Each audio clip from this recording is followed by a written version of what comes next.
Underwriting is provided by Left Coast Classics, located at 255 West Napa Street, Suite E. For more information, you can go to leftcoastclassics.com. Krista Granton Insurance, located at 255 West Napa Street, Suite F. For more information, you can go to grantoninsurance.com. The Best Westerns, Sonoma Valley Inn, located at 550 2nd Street West. For more information, you can visit their website at sonomavalleyinn.com. And Roseanne's Hair Cutting and Alani's Nails, located at 13750 Arnold Drive in Glen Ellen. Hello, I'm Rick Love for Sonoma TV and our Filmmaker Interview Series, and we're here at the 2017 Sonoma International Film Festival, the 20th annual. And I have with me director Susan Downs and producer Alex Voss, who have brought a documentary feature to the festival called The Big Secret. What started as producer Alex Voss' personal journey to regain his health takes him face to face with the sad reality concerning the influence that big money has on our health and well-being. So Alex, tell us about how this movie and this project came about. Well, it was basically about 3 years ago. I was sick. I was doing everything the doctors told me to do, and it wasn't working. And so I wanted to explore why I was not healthy. And so I'm an engineer, so I decided to take a very logical approach to understanding health and think outside of the box. And what I found was that our health is pretty much influenced by the quality of the foods we eat and the toxicity. If you can handle those two, you're going to be pretty healthy. Toxicity in the environment? Well, toxicity is everywhere, and you can get it in the foods you eat, you can get it with the water you drink, you can get it in your air, you can get it in personal products that you use for your health and beauty. You have to be really careful. But what was I kept looking at all these facts, and I have a lot of details in the film, and I said, this just can't be true. It just can't be true. And I kept digging and digging and digging and found out, you know what, this is really true. There's a lot of entities where money is in charge, and they don't really care how sick we get and what could happen to us. And so we really uncovered a lot of facts. I mean, my whole goal was to go find the truth. What was the truth in this story? And so that's where we went. And this was a no-budget documentary. I had a lot of video production equipment, and I did a lot of video production, but I just started shooting, finding people I could shoot. And then in that quest, I was looking for some footage, and I located Susan, and I talked to her, and then she's an MD, and she has a Silicon Valley Health Institute, so that's one resource I was able to get footage from. And also, if you just want to know, the movie is www.thebigsecretmovie.com. And I'll let Susan continue from there. So how did you become involved in the project? You crossed paths with Alex, and something about it made you want to tell this story? We normally would not have crossed paths, but I just think it's some kind of divine inspiration that we did connect, because I'm in California, he's in Texas. He's got 5 Emmy winners. He's got 5 Emmys, and I've made films before, and it's a topic I'm very interested in because we need to know about our health. The doctors, for some reason, don't have time to do look at the research. There's a 2 to 3 decade lapse between when the research comes out and when it becomes common clinical practice. And the doctors I speak to, I don't have time to read that literature. And and our system is predicated on if something gets sick, you give a pill, you mask the symptoms, and you create new ones. It's disease management, sick care. There's something called functional medicine, where you can look 20 years ahead of time to see where health is going. And you can look and see how all the pathways are functioning. You can see where the weaknesses are. You won't know which disease will come out, but you see how it's working, and you can fine-tune it. And I think it's pretty important that we know. It's always shocked me how often, for example, cholesterol and heart disease, how often correlations are often looked at as causal. Right. And how the first thing is, here comes the Lipitor. It's like, well, wait a second. We do a lot on statins. We do a lot on statins, And lots of people would say what we have in the movie about statins is somewhat shocking, and I put a lot of opinions there. But, you know, a lot of the doctors in the movie we interviewed say that basically statins are useless. They don't really do much for you, and they actually do a great deal of harm. And for They people do who aren't harm. aware, what are statins specifically? It's a cholesterol-lowering drug. It's a class Lipitor of the being the biggest. cholesterol-lowering drugs, and the thing is, they cause so many problems, and then people think of cholesterol as being bad. Well, your body needs cholesterol. HDLs especially. It needs, well, but your brain is 80% composed of cholesterol. It's necessary for the brain, and so when It's you, the source of all of our hormones as well. And it's not the proper risk factor to look at. We should be looking at the size and a number of the very small LDL particles and the endothelial dysfunction. Cholesterol is just kind of tells you what ballpark you're in, but it doesn't tell you anything specific. And the statins actually do some harm because they lower CoQ10, which is a fuel for our mitochondria, and they're the engines that make all of our energy. When we're not making energy, everything starts to go down. They also lower something called adiponectin. It'll give you go straight into diabetes.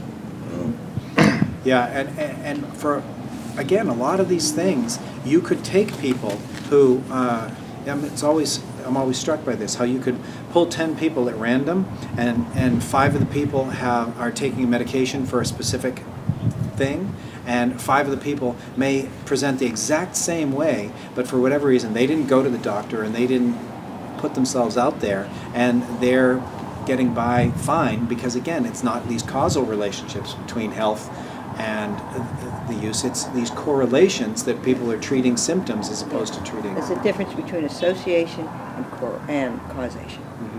Absolutely. What do you say? so one thing we were approaching in the movie is that approximately 80% of chronic disease is unnecessary and preventable. Now, it has to be prevented by treatment in advance and prevention, and not necessarily with drugs. And the drugs may mask a problem, and the patient's still sick. So the sad fact is, if you're sick all the time, the doctor's making a lot more money.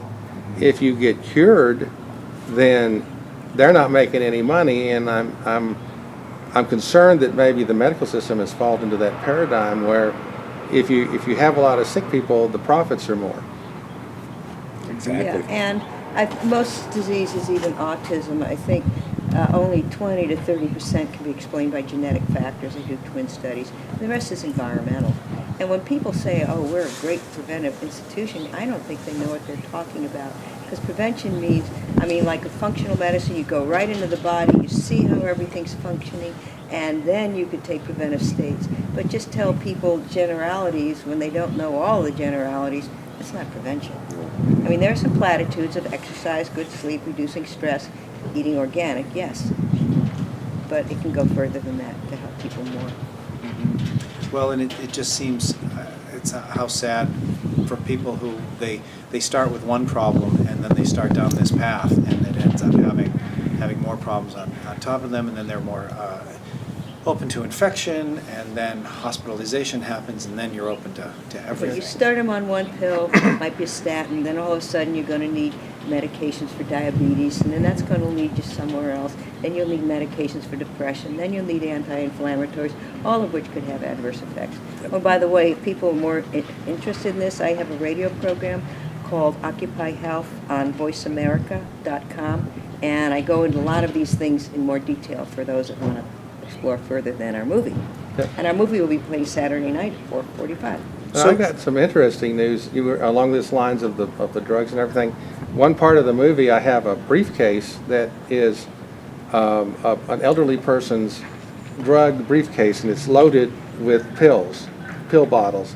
He's a Catholic priest, and all you see is his hand, but he's telling me, this row is what I take in the morning. This row I take twice a day. This row is at night. And, he's been getting progressively more ill, sicker, as time goes by. And I just heard, they called me and they said, well, he's in hospice now because of complete liver failure. Wow. Which I'm thinking that probably all those drugs he's taken caused that. I don't know for sure. And I work in an emergency room, The list has the usual characters on it, the statins, and the statins are a problem, but the antacids in the future will be a problem. I mean, the science is there. The studies are beginning to come out to connect them with dementia and kidney issues. But 20 years from now, the antacids are going to be a problem. But the science is out there now. But I haven't been able to get doctors to listen. You do have quite a few doctors speaking in your film. Were they worried at all about repercussions and their relationships with, if they have and need relations? First of all, do doctors have to have relationships with Big Pharma, or is that just the way it's always been? I have no relations with them. But they seem to have a great deal of influence. The movie goes over the basic situation where Big Pharma was able to gain a lot of control over the med schools and then the doctors, and so a doctor does have, most doctors are well intended, but if you're only given so much information and you don't know all the information, then if the information you are given says, well, when you have this symptom, give this drug, and they're not given any of the other things, and also the insurance, if you have malpractice, if someone gets sick off a drug, well, that's covered. But if you take a different approach, that may not be covered. And so they're sort of funneled into this mindset. And also we address or touch on in our movie that I think in 2014 a large number of alternative physicians ended up dead, floating face down in ponds, stabbed, shot, various suspicious death. What's that all about? Yeah, it's hard when you're not an expert on something and you're not a doctor, and especially hard. It's one thing when it's about ourselves, but when it's about loved ones, you're talking about your parents, and you go in there and your parent is suffering, and this person who is, they're wearing a white coat and they've got the plaque up on the wall. It's very hard to say no to that. So what would you recommend to people then to kind of break this cycle?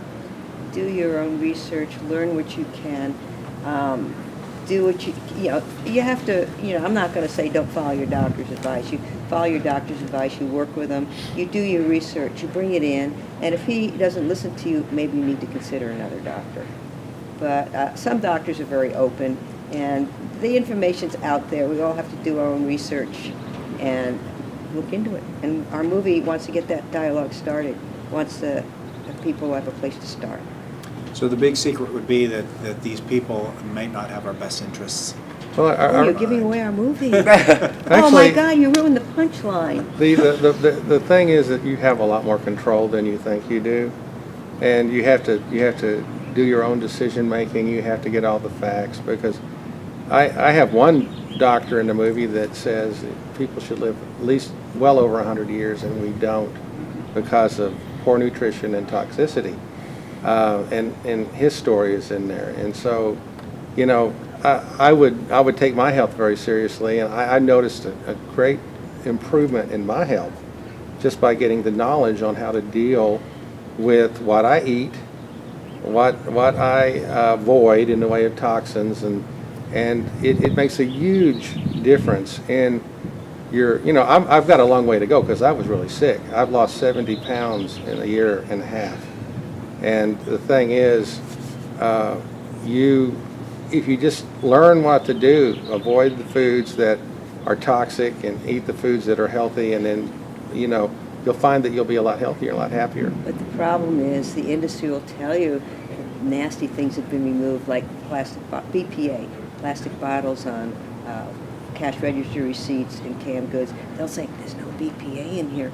But they won't tell you that it's replaced by BPB. There's BPB all the way through BPU, which are probably worse. They won't tell you that. So you got it. When they say something, you've got to really do the research and look into it.